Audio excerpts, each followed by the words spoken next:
This is one of the easiest desserts you'll ever make.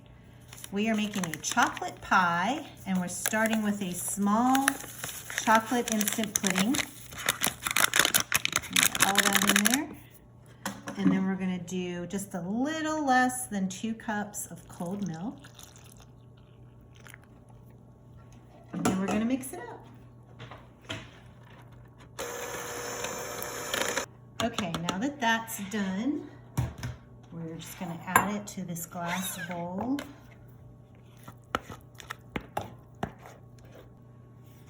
Okay.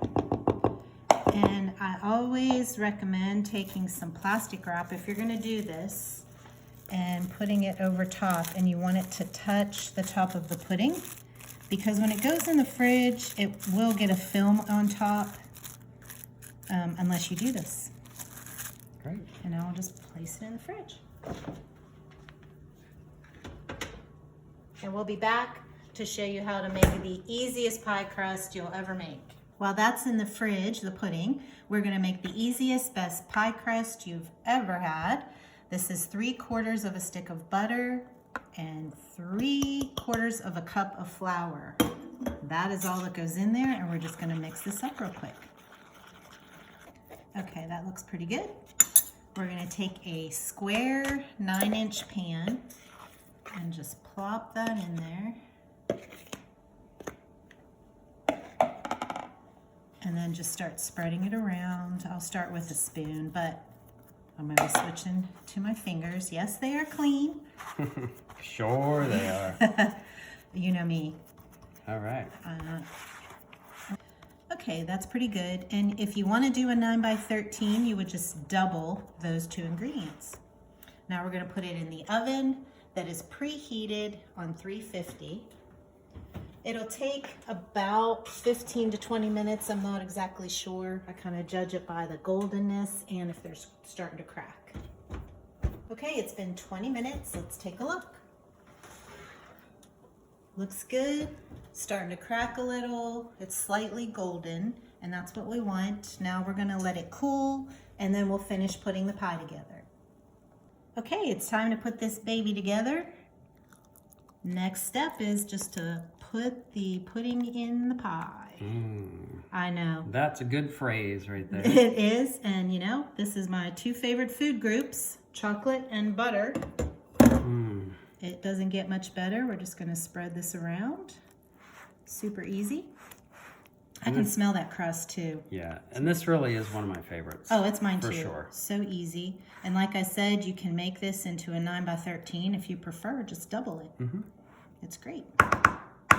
Let's do that.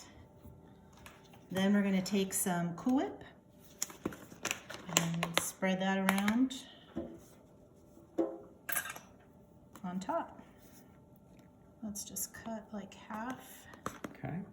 And I used my spatula, so I'm gonna have to get a clean one. That's okay. Or we're gonna have the chocolate swirled in, which, you know, that's not a problem. There. There we go. Problem solved. It is. We'll just add a little more. And let's spread this around. Yeah, so you probably used, like you said, about half. Okay, it's to taste. So if you really Roughly. like it, add it. You can also whip up your own whipped cream if you prefer. That's fancy. It You did is. that. So many options. Okay. Then we're going to get just a little fancy and swirl it up a little. That looks good. Yeah. Whoop. Okay. Yeah, perfect. Last step is we're going to use some chocolate. This is unsweet. Doesn't matter because there's not going to be much on there. You can use semi or milk chocolate. I just took a little square and this grater, and we're just going to shave a little bit on top just for decoration. Yeah. Let's do this. There we go. Perfect.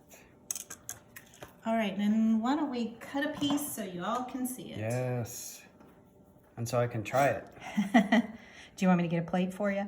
No, that's good. It's going to be a little messy, but that's okay. Yeah. I want to see what this looks like. Well, I know what it looks like because You I've do. had it several times, but I want everyone else to It is see my what favorite. it looks like. And we will be fighting over it later. So a little gooey right now, but you got the chocolate, crust is under there, and then the topping. So good. And you can see it in the pie pan. Yeah, that's great. Just bring that down a little bit. Yeah, there you go. That's great. Perfect. All right, we hope you all try it. Enjoy and have a blessed day.